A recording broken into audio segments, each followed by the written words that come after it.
Eto mga ka-showbiz, balik tayo. Eto, kita nyo, kararating lang. Nauna pa ako dito pero halos magkasunod lang kami. Galing akong Fairview, siya galing Solano. Eto, tignan nyo naman po, kararating lang, tumutukan ha. Meron akong nakilala, ang pangalan ay Dennis Palma. Sa oras ng pangangailangan, siya'y madaling malalapitan. Sa mundo ng kalapatiran, ang ibon niya'y maaasahan. Kaya ang tangi kong hiling sa'yo, boss bait, palagi kang mag-iingat at palaging good health. Eto mga ka-showbiz, balik tayo. Eto, kita nyo, kararating lang. Nauna pa ako dito pero halos magkasunod lang kami. Galing akong Fairview, siya galing Solano. Eto, tignan nyo naman po, kararating lang, tumutukan ha. Inuna yung pagkain kaysa uminom ng tubig. Yung ibon naman po natin, ayan po, may mga buong dumi po. Pero suma total, kung titignan nyo, durog po. Ito pong katunayan na nagsulano po tayo. Kompleto na po tayo, pero hindi po yung, ang importante dito, yung umuwi lang po sila kahit nga late eh. Wala akong problema eh. Kita nyo po, umuwi po sila na mabilis, umuwi po sila na kompleto, pero durog po talaga. Ang kinaganda lang po nito, paulan na po. Eh, siyempre, kahit paano, safe na sila. Time na nila magpahinga at maka-recover. Self-recover naman po sila, recovery po, I mean. Kasi may nagtatanong po, paano po mag-recover ng ibon. May kusa po silang pag-recover ng katawan nila. Pero plus factor, siyempre kailangan po may electrolytes, at kailangan may patuka po sila. Bahala po sila kung tutuka o hindi. Then maya-maya, pagka yung medyo nakita yung kumikembot-kembot na, bibigyan na po natin ng small seeds at may mani. Pampalit po nila ng ano, yung sa flower ng asap at saka mani, at saka ano po, small seeds nga po tinatawag, saka sneaky. Yan po ang pampalit po nila. Mamaya papakita po natin. Pero maraming salamat mga mumunting kaibigan. Pahinga lang po kayo. Kita nyo, nagkukuto. May nakatabi, gaya nga ng sinasabi ko po kanina, may nakatabi. At ito po si Ryan, dahan-dahan na po pinipili yung South team natin. Kasi palalabasin na po sila, ayan o. Hindi na po natin hihintay na umulan, palalabasin na po natin sila.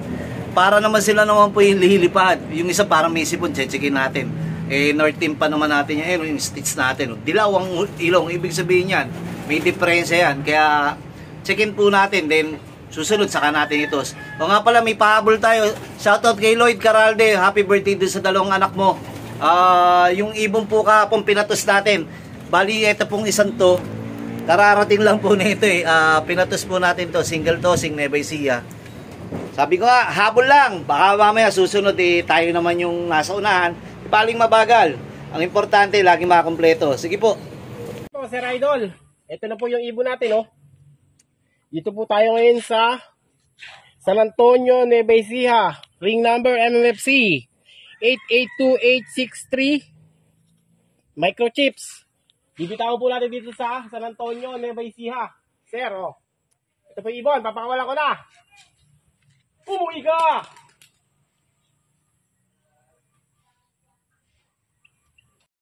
Mga ka-showbiz, balik po tayo. Ito po yung ibon natin ng South team. Bali pakakawalan po natin dito na sa likod, dito sa bilaran. Dahan-dahan lang po kasi kaya ko po may stress lalo yung ibon po natin itong parating. Kompleto po tayo, di ba? Gaya ng kanina, nabanggit natin sa video natin, kompleto na yung North team natin, Solano. Pero itong ating South naman, ang dahan-dahan nating palala kasi may mga pahabol dito. Tignan po natin kung makakasabay natin sa kanilang mga naunang batch. Pinasarado po natin yun doon. Gawa po meron po tayong mga young bird na tuturuan. Ayan po, tignan po natin kung lilipad ha. Kalat-kalat po kasi yung ibon po natin dito may bata, merong ano. At saka malakas ang hangin. Mamaya magsasabay-sabay din po yun, magpo-form din po yan. Ito po yung ibon natin, ayaw pa lumipad yung iba. Ito po yung mga WPFC na habol. Ang pangit po tignan no, gawa ng mga bata. Ibig sabihin yung ibon natin, South team natin, malamang agrabyado na naman tayo sa edad. Pero pagdating naman po siguro sa pagdating ng training po, December pa naman po yan, makakahabol pa rin po tayo. May panahon pa po tayo mag-adjust. Hiwa-hiwalay. Pero kung titignan yung panahon, konti nagpaparatingan o marami nang dumating. Katulad nung nag-i-stick yung kilaparing Rayolap, tignan niyo po. Nag-i-stick po yung kanyang lopman. May parating pa rin po sila, Solano. Sa PHA po, tayo naman WPFC nagkarga. Solano rin po. Nakompleto po tayo ng ayos naman, 10:38 ate. 10:50 yata, 10:48. Then nagsimula po tayo nagparating ng ano ng 9:38. Ayan po yung ibon natin, mga bawas ang pakpak. O tingnan niyo po, medyo parang naglilibang-libang lang. Susunod po yan, babatak na rin lumipad dyan. Puro bawas pa po yung pakpak na ito mga to, kaya adjust pa po. Ayun, ayun si Kuya. Dito sa video po natin i-upload, sa dulo po natin papakita yung paratingan po ng ating Solano, kasi medyo malabo po yung cellphone ni Ryan. Ipino-forward lang po sa atin para makita nyo lang, magka-idea po kayo kung paano dumating po yung ibon natin ng Solano. Hanggang sa pagdating ko kasi isa na lang inaabot ko galing pa po tayo ng Breeders' Loop. Nagkasikaso po tayo doon dahil meron po tayong mga tinutulungan tao at meron po tayo lalambingin. Shoutout po sa mga lahat na sumusuporta sa Love Divide page at saka sa tawag dito, Dennis Palma channel. Pakisuporta na lang po doon sa mga hindi pa sumusuporta o nagsusubscribe o follow. Pakipollow na lang din po. Ingat po kayo lagi. Good luck po. Malapit na po ang ating derby at iingatan nyo po yung inyong mga panlaban. Malapit na, konting kembot na lang. Huwag na po masyadong malikot.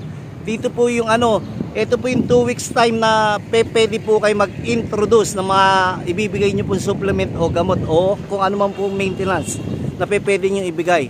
Kung meron po kayo narinig doon sa inyong mga kapwa pansier o doon sa mga veterano, ito po yung panahon nyo po.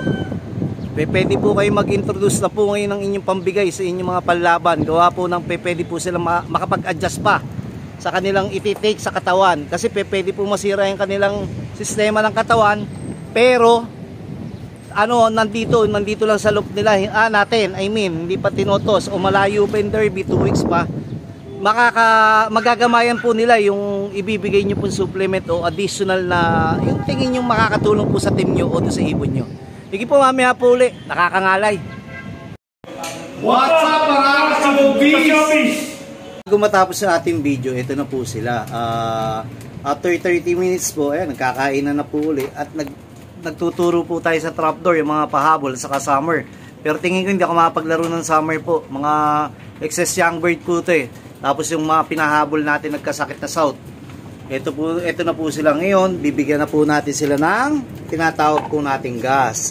At tinatawag po nating tubig sa katawan. Mani po at saka sunflower at saka snaky. Bibigyan na po natin dito. Para naman po kahit paano madagdagan po yung kanilang tubig. At taba na nawala po sa kanilang biyahe. Solano po yan. Hindi na po biro yan. Pag sinabi po Solano sa iba, derby yan. Gaya ng sabi ko. At tayo naman po siguro 2 linggo magde-derby na. Gawan po natin para na dahan-dahan po sila mapalakas. Dahil pagdating ng derby, bawal na po malate, bawal na po makatop. Kailangan po natin nasa tamang oras. Kaya po dito sa simple pamamaraan ni Bait, naway may natutunan po kayo dito sa video po natin. Hanggang dito na muna po. Ingat po tayo lagi. Sige po. What's up mga showbiz? Kaya mga ka-showbiz, bali nandito tayo sa Breeders' Loop Si Ryan nagbibideo po niyan. First bird po natin, 9:38, Solano po. Medyo maaga po yan. Pero ako po, hindi po tayo bumabasa sa maaga pagka-training pa lang. Ang importante po sa atin, umuwi at makumpleto. Ang unang ginawa niyo po is uminom. Mapapansin niyo sa video po ito kung yung ibon po natin, iduro po hindi. Yan po sa tayuan niya po, okay po sa. By the way, on the way na naman po ako sa ating flyers today. Sana abutan natin. Second bird po natin. Malamang naka 6K po natin yan. Tignan po natin pagkaramdaman o kakain ka agad. Kung sa pansin ninyo, kumakain agad po. Ibig sabihin, medyo durog na hirapan, sumakit ang katawan, pero tumutuka agad po. Pangatlo na kagad po. Maganda po yung marami na po natin ngayon. Medyo siguro, daming nila kasi malayo tapos medyo ismas pa yung mga nakaraan. Minsan pagka na-ismas po tayo, maganda rin po yun sa ating pag-iibon. Kaya nahihirapan po sila, mas lumakas sa pilay. Hindi na po tinatawag ni Ryan yan, binibidyo. Kaya pala iika si pilay po yun. Ayan po, uminom po yung ibon natin. Basta good luck po sa lahat. Sa North Team niya po, sa North Team po. Sana may bago pa ulit tayong parating. Tignan nyo po automatic napasok na po sa landing bird po agad sila. Then pakiramdaman natin, pasensya kung malabo po yung video kasi cellphone po ni Ryan. kung ito medyo laglag po ang pakpak, ibig sabihin po nag-effort na talaga ng todo yan. Titignan po natin kung iinom o tutok ha. Basta importante, kanya na po siya. Solano po yan, hindi na po biro ang Solano dahil ba sa iba, pan-derby na po yan. Po, ayan, iinom na nga po siya. After 30 minutes, kailangan mahawakan niyo po yung ibon niyo o mapakiramdaman niyo kung buo agad. Dumakit po yung recovery nila. Yun o, kaya dalawa po tayo, nagsabay. Tignan po natin kung sabay o magkasunod papasok. Ayan po yung disiplina ng ibon pagka malayo na po. Pero pagka malapit, ang bagal pumasok ng mga yan. Ayan o, bagal pumasok na po. Pero bago po matapos yung video, ito po yung simpleng pamamaraan ni Vite. Kahit wala po tayo sa tire slope natin, may nagbibideo. Sige po, salamat po.